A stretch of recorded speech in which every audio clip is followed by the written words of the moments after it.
ए हो भैया, ध्यान दे के बात छे।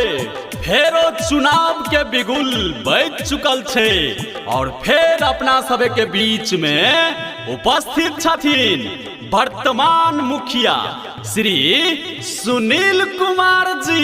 तहे ध्यान दे के बात छे, कोनो दोसर प्रत्याशी के चक्कर में नहीं पड़े के छे। आहे चुनाव में की छे ने कि झूठ फूस के वादा करे वाला बहुते नेता सब आत, बहुते मुखिया प्रत्याशी अते, तो ओइ सब के चक्कर में नहीं पड़े के छे।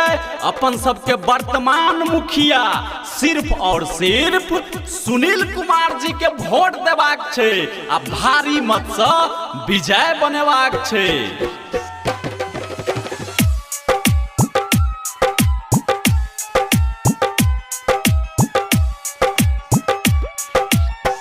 इलेक्शन खेबै नहीं ककरो से धोखा भैया।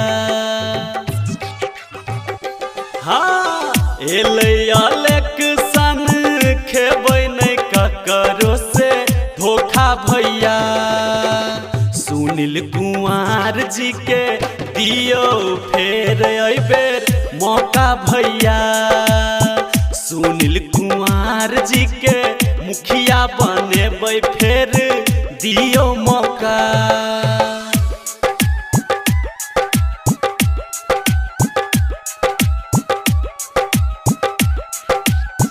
करतै विकास गाँव समाज के, रखतै बच्चा के सब हक लाज के। हाँ, करतै विकास गाँव समाज के, रखतै बच्चा के सब हक लाज के।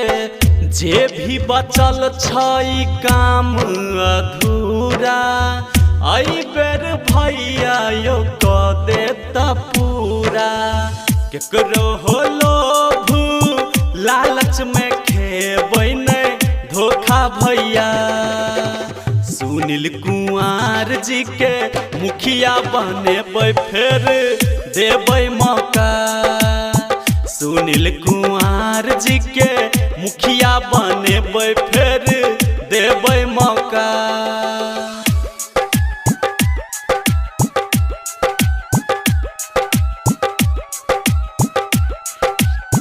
करे छै जे वादा पूरा करत, दिन रात अहाँ सबके सेवा में रहत। हाँ, करे छै जे वादा पूरा करत, दिन रात अहाँ सबके सेवा में रहत। करू स्वीकार हिनका बनाबू मुखिया, रहतै खुश सब गांव घर के दुखिया।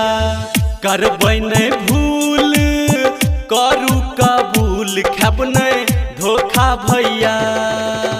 सुनील कुमार जी के मुखिया बनेबै फेर देबै मौका। सुनील कुमार जी के मुखिया बनेबै फेर